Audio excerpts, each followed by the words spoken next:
Okay, well, good evening again, everybody. Today I'm going to be talking about, tonight we're going to be talking about the woods of Innerleithen with a little bit of a focus on the biodiversity of Caerlee Wood.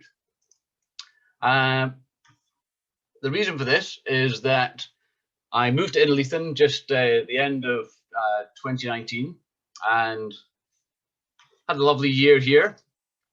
And then in the middle of 2020, one of the woodlands that was just on the north of the town came up for sale, and I was lucky enough to be able to purchase it. And that led to an interest in the rest of the woodlands and the forest around Innerleithen, so I wanted to find out more about the history of them. So let's just plunge right in. To begin with, we have this map with the various existing woodlands around the town right now. You've got the large ones like Caberston Wood, Ely Bank, Cadrona, and then the smaller ones like Marchwood, Fernwood, St. Ronan's, and my own one, Caerlee. But first I wanted to know is, what were the woods like in the past? How have things changed over time? A lot of the woods are obviously Forestry Commission plantation, but how much was there in the past that was what we do call ancient wood, original woodland? So I delved back into maps I could find online, starting 1654. This one shows Traquair and the Leith and Innerleithen Church. But as you can see, they've only got a small amount of woodland marked on the south side of the Tweed, stretching along from Traquair House to the east, and nothing at all on the north side. A bit further forward, the maps are getting a bit more detailed. And again, you've got Traquair down at the bottom. And then along the south side, the forest are just along the edge of the Tweed. But again, nothing in the north of the Tweed or alongside the Leith water. 1824, we've got the first name Innerleithen, a little patch of woodland along the edge now, on the north side for the first time. But again, mostly just around Traquair Estate and Hawhead here. And then finally 1856, or next 1856, and we get much more detailed maps. And you start to see much more forest around the north of Innerleithen. You've got this patch on Pern Hill, and then the first indication of this wood stretching up the slopes of Lee Pen, which is Marchwood, and Caerlee Hill at the bottom there. And the edge of St. Ronan's Wood as well. There's the other half of that map from 1856, and you can see what's now named Plora Wood and Cadrona Bank, and this is the estate grounds around Traquair, looking much more organized, garden-like, rather than the woods in the past. 1896, again, we've got the Marchwood along the sides of Lee Pen, and small patch just above Innerleithen, Plora Craig and Plora Wood, and again a little bit around Traquair. 1940, and we have again still continuing this Marchwood and Plora Wood. So that one's probably been marked on the maps the longest, this patch of Plora Wood, and you'll see that later when I go into detail. But still no sign of the big forest just yet. In 1958, then we start to see some big changes for the places I'm interested in. So we have no more wood up along here. Marchwood is now actually rough grazing. So at some point in the years between 1940 and 1958, this wood was all chopped down. But more wood has been planted on the south side. You start to see the Forestry Commission land. 64, again, Marchwood is still unplanted, and just got little patches surviving around the Ormiston Estate and St. Ronan's Woods here. Now, unfortunately, free maps from the 1970s onwards are a bit hard to find. They're all copyrighted. So we jumped onto the 2021, and this is a map of the town showing all the green area being forest. So in that time, from the last map in 64 to the present day, a lot of planting's been done. Now, just to go into the individual forests that exist at the moment around the town. First off, we've got the big one, the Eli Bank and Traquair Forest. This is Forestry Commission land. This is all on the south side of the Tweed, 6,376 acres. It's the largest woodland in the Tweed Valley. Obviously mainly coniferous, but it's very famous for its mountain biking trails as part of the Seven Stains network. And it also has walking trails crossing over. We've got the Southern Upland Way and the Cross Borders Drove Road. Next, we've got Caerlee Wood, which is just a little band of wood at the top of Eli Bank and Traquair Forest. And it's owned by the Woodland Trust. And there's also a SSSI, a Site of Special Scientific Interest. It's 48 acres, and it's the largest area of semi-natural woodland in the Tweed Valley, and one of the largest remaining areas of ancient oak wood in the borders. If you haven't been, it's well worth a visit. It's got some lovely big oaks, beech, and a mixture of other trees as well. But it is surrounded by the forestry plantation on all sides, and then down to the fields next to the Tweed on the north side. Caberstone Wood is the big wood to the north of Innerleithen. Again, it's Forestry Commission, over 2,000 acres, part of the Tweed Valley Forest Park. Again, mainly conifer, but there are broadly some patches, and includes Pern Hill Fort down in the bottom. It's an Iron Age settlement with some lovely carved sandstone sculptures, which are made for the millennium, just telling the history of the area. Again, many bike trails and walking paths. And then Pern Wood is a small part of that larger Caberstone. It's run by the Innerleithen Community Trust. It's just an 8-acre strip along the side of the Leithen Water. And it's got some lovely little primary school interpretation panels telling about the local wildlife, and lots of paths, many popular with dog walkers. Then over to the west, you've got Caerlee Wood, another big patch of Forestry Commission land, over 1,800 acres. Iron Age castle fort in there as well, and many riding and walking trails. But now down to the smaller woods around the town, we've got St. Ronan's Wood, which is Woodland Trust again, 66 acres. It's mainly broadleaf, but has patches of conifers. And a lot of the area, especially the part sloping up the hills, was just planted in the 1990s. They kind of tried to move out much of the gorse bushes and add in more trees. And they're all coming into their age beautifully right now. There's also an Iron Age hill fort down at the bottom, Caerlee, and many walking paths. Now, getting on to my patch, this is the larger area of Marchwood, just to the northwest of the town. It was split into 8 individually owned woods between 4 to 7 acres and then sold off. This happened many years ago. But then some of them came up for sale again just recently, as I said, and I bought the lowest patch, Caerlee Wood, which is on the bottom, the sort of southwest corner. It's 7 acres, mostly coniferous. Trees are around 40 to 50 years old. And this is what I'm going to be talking about for the rest of the evening, just to focus on this little patch here. So this was the details I got from the company I bought it from, showing the layout of the wood with a walking trail down through it, and the patches of Norway spruce and larch to the top, and Scots pine occupies the south east corner, and more larch and spruce and Douglas fir fills the western side. So what do you do with the wood? My main aim was to use it for leisure. Certainly, a mercurial thing was to use it for long-term investment.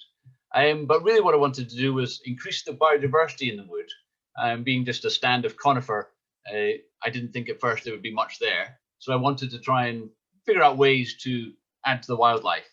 And importantly, I wanted to record the wildlife that was there. So to do that, I have set up a project on the iNaturalist website, which is a very useful site for recording all your wildlife encounters and observations. And the project allows you to focus on one particular geographical area.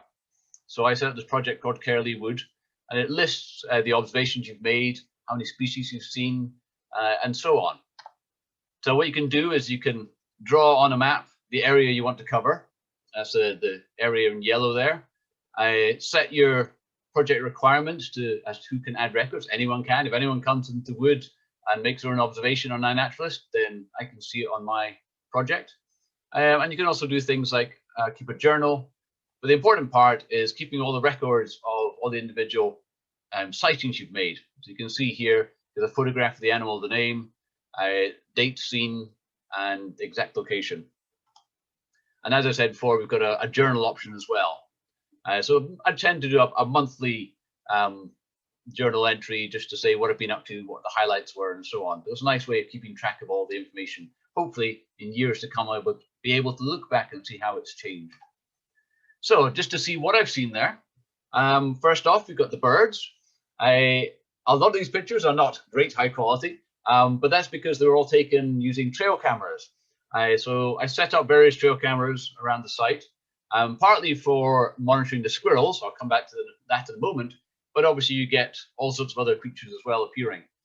So the two pictures showing the bird feeders, sorry, actually squirrel feeders, you can see carrion crow and greater spotted woodpeckers.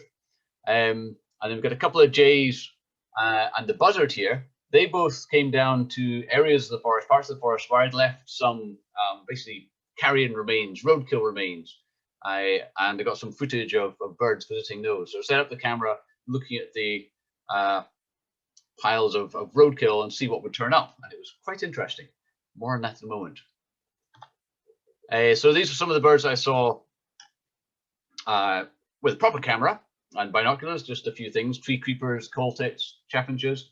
But I do need to do a lot more birding, but there's more to come on that in a moment. And now I just want to show you one of the fun moments I caught on the video of the trail camera of the buzzard feeding on the carrion. There's a pair of buzzards that seem to nest down at the bottom of the wood on the northern edge. So it's fantastic seeing them up close like this, because I normally just see them soaring overhead.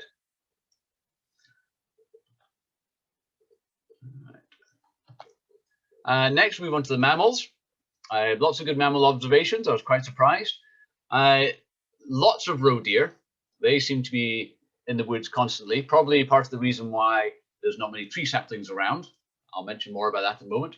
But also residents I wouldn't have expected in the forest quite so much, the hares and rabbits. And also ones I would expect, the red squirrels, lots of red squirrel sightings. And also one grey squirrel sighting. I'd been setting up these feeders for the Saving Scotland Red Squirrels project and seeing what was there, trying to figure out whether or not we'd have to set up traps to catch grey squirrels. Fortunately, there's only been one grey sighting in all the months I've been doing it, and it was a one-off. It was there for one day, and I didn't see it again. So fortunately, just the reds for the moment. Also, quite a few predators. We have foxes occasionally, and stoats. And the badger, there seems to be a single badger that occasionally makes an appearance, wandering through the woods. But most exciting of all was seeing the pine martens coming out at night to feed on the squirrel feeders. They would nip in and selectively pick out all the peanuts before disappearing off into the night. But they're regular visitors and many sightings of pine martens. And you can see one here in a video clip with their wonderful climbing abilities.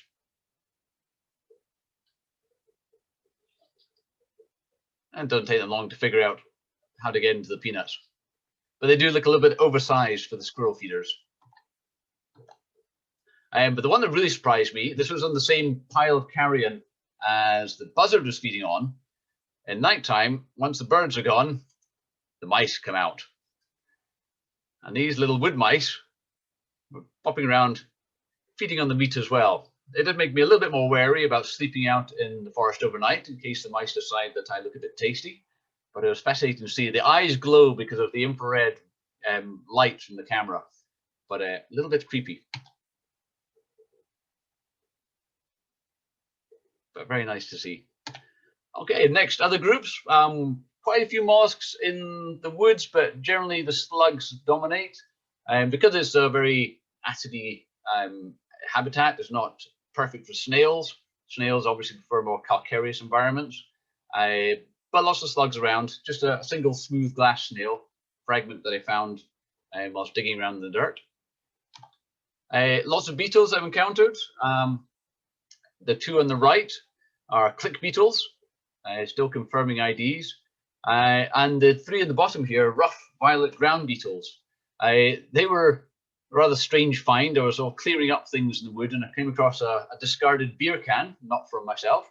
And inside the beer can, there were several dead beetles, obviously crawled in there, attracted by the smell, and then drowned in the remains of the beer. A bit sad, but it did allow me a close-up look of the specimens and confirm their identity.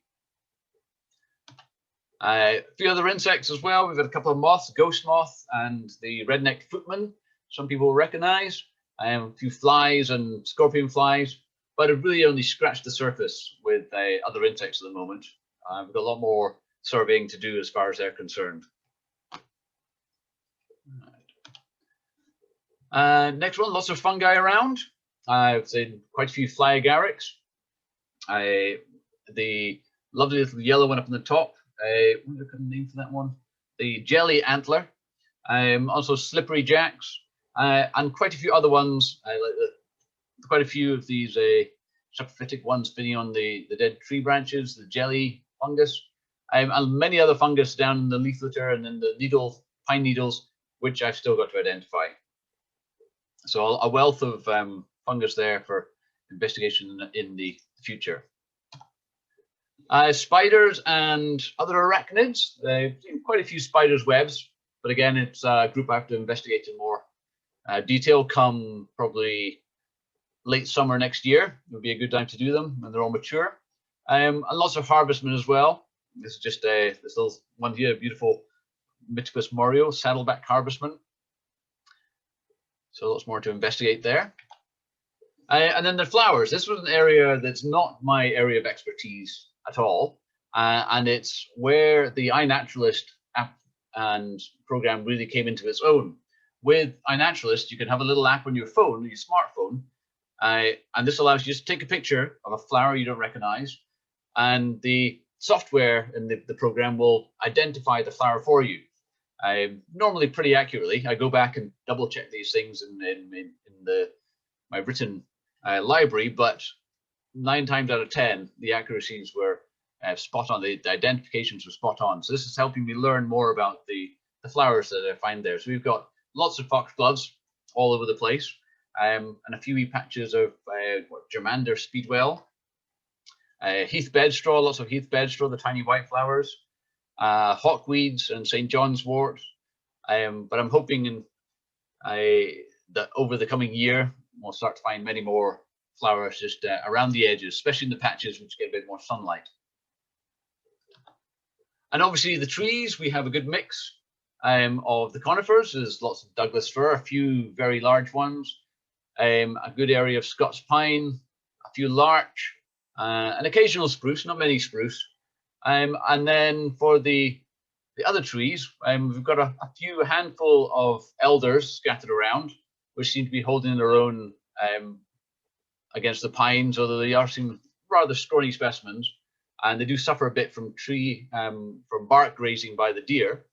And then we've got a few patches of holly as well, again struggling to get started, and one single pedunculate oak down at the bottom of the forest. But I have noticed several self-seeded oak seedlings scattered around the woods. I'm not sure how well they'll survive come the predatory deer munching them all, but I'm hoping that some will grow as I open up the forest to more sunlight. On the trees, we've got lots of mosses and lichens. Again, it's an area that I need to work on myself. Lots of shield lichens and these little club mosses all over the place. So it's a nice sort of damp wood. So it's a very good habitat for these organisms.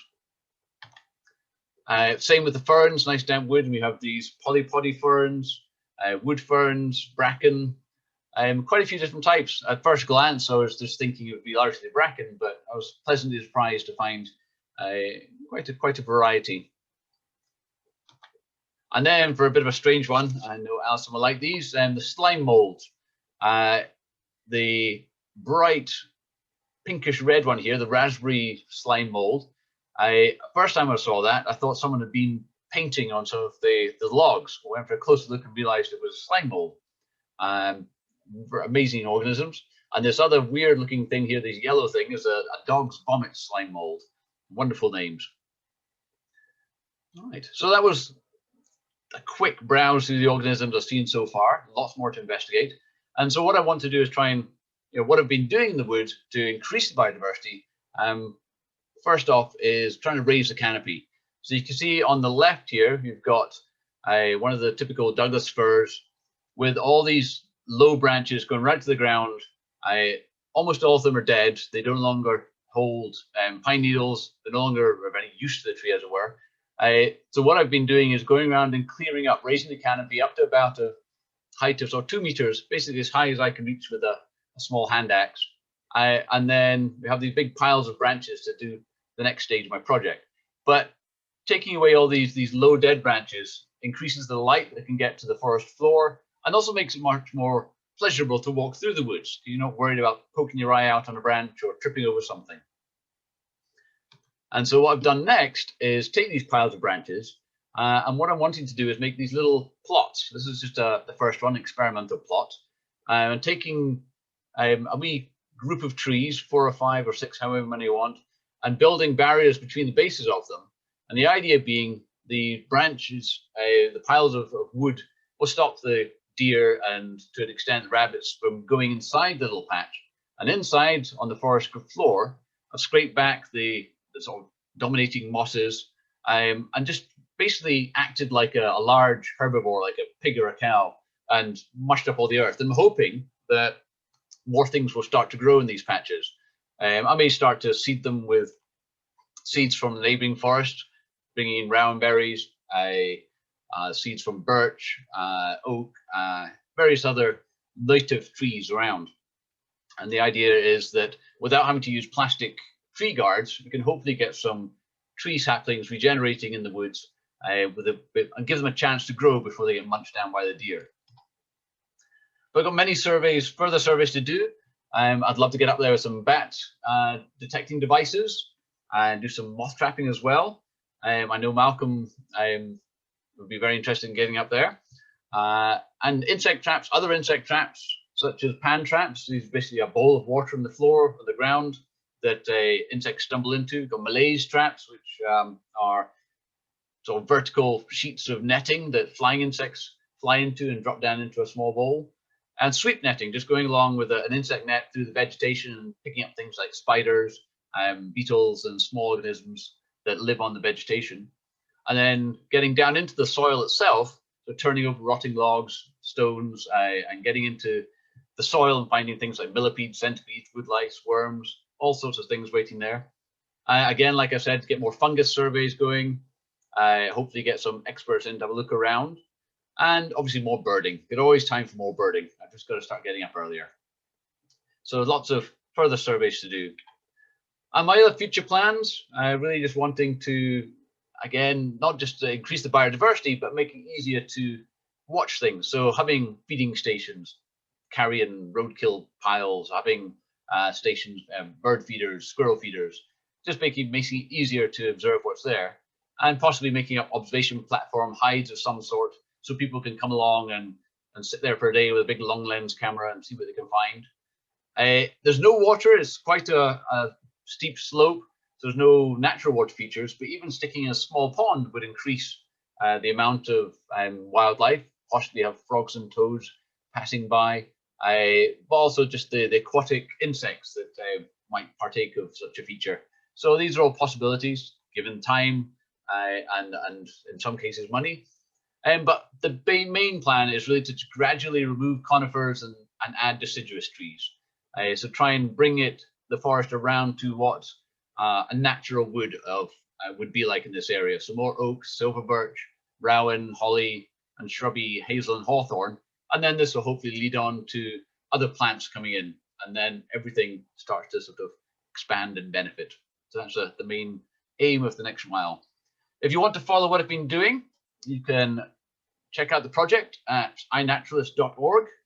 Just look for Caerlee Wood, and you can go and see what's there. And if you, one day when we're allowed to move around, happen to be in the area, I'd be more than happy to show anyone around. It's a bit of a brisk walk up the hill from Innerleithen, but it's well worth it. It's a lovely wee spot.